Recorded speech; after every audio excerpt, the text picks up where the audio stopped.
양육권 친권이 뭐냐? 이혼한 배우자한테 연락해가지고 동의서 받으셔야 돼요. 유학 보낼 때도 따로 동의서 받아야 돼요. 아르바이트 할 때도 따로 동의서. 법률적으로 따지면 최악의 상황 그런 경우도 생길 수가 있으니 친권을 함부로 해주시면 안 돼요.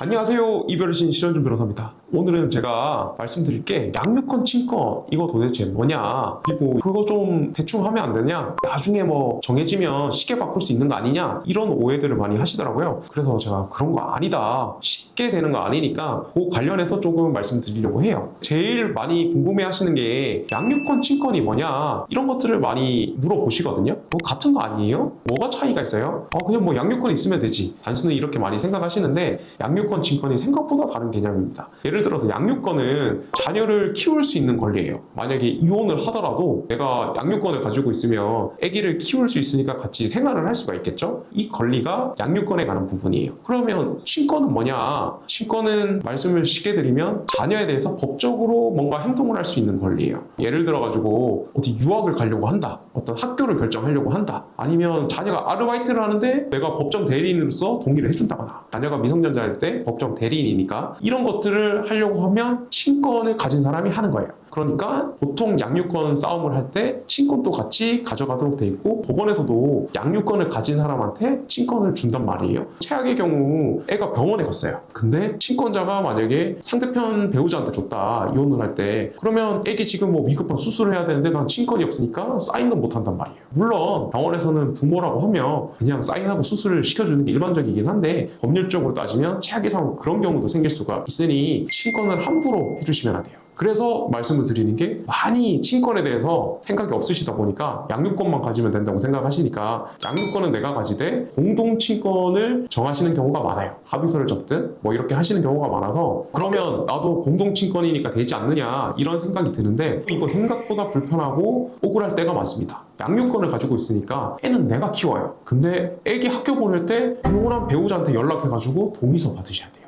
유학 보낼 때도 따로 동의서 받아야 돼요. 아르바이트 할 때도 따로 동의서, 이런 일들이 발생을 한단 말이에요. 그러니까 지금 부부일 때는 공동친권, 공동양육권을 가지고 있으니까 둘이 같이 사인을 한다거나, 만약에 혼자 한다고 하더라도 별 문제 제기를 안 하는데 서로 죽고 못 살아서 이혼을 해서 따로 사는데 결국은 그렇게 안 된단 말이에요. 이런 문제들이 생기다 보니 공동친권을 함부로 생각을 하시면 안 되고 한쪽에다가 몰아주시는 게 좋습니다. 이게 자녀를 위해서도 좋아요. 그러면 이런 분들도 계세요. 제가 말씀드리는 게, 양육권 친권에 대해서 지금 내가 상황이 조금 어려우니까 일단 저기에다가 주고 내가 나중에 찾아오지, 이렇게 생각하시는 분들이 많으세요. 근데 생각보다 쉽지 않습니다. 왜 그러냐? 가지고 오려고 하면 상대편 동의가 필요해요. 그러면 그 동의가 미리 이혼할 때 작성해 놓으면 괜찮지 않느냐, 이렇게 생각하시는 분들도 많거든요. 절대 그렇지 않아요. 왜냐? 합의든 협의서든 해서 나 친권자, 양육권자 바꿔달라고 해도 법원에서는 자녀 복리를 제일 우선적으로 해서 바꿔줄지 말지를 결정을 한단 말이에요.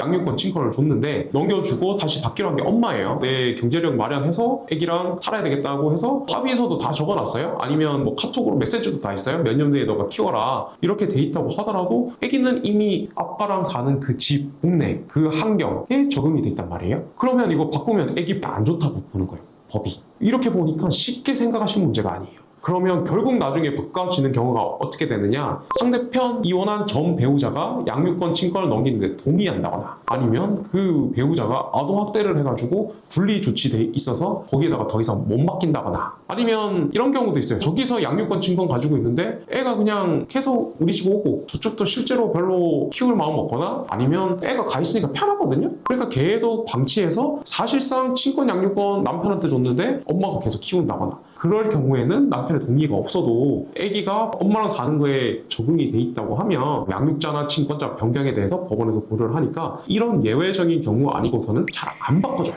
그러니까 이혼을 하실 때 상대편의 약속을 믿고 그렇게 쉽게 결정하시는 문제는 아니니까 양육권, 친권에 대해서 곰곰이 생각을 하시고 이혼을 하실 때 잘 결정을 하셔야 되니까, 그래서 제가 오늘 이 영상을 찍게 됐고, 여러분이 만약에 이혼을 준비하고 계신다, 근데 내가 아기를 너무 키우고 싶다, 양육권, 친권이 뭔지 잘 모르겠다, 그러면 이 영상을 참고하셔가지고 어떻게 그 부분에 대해서 결정하셔야 될지 잘 생각하시고 잘 결정하시기를 바라고, 거기에 도움이 되셨으면 좋겠습니다. 지금까지 이별의 신 신현준 변호사였습니다. 감사합니다.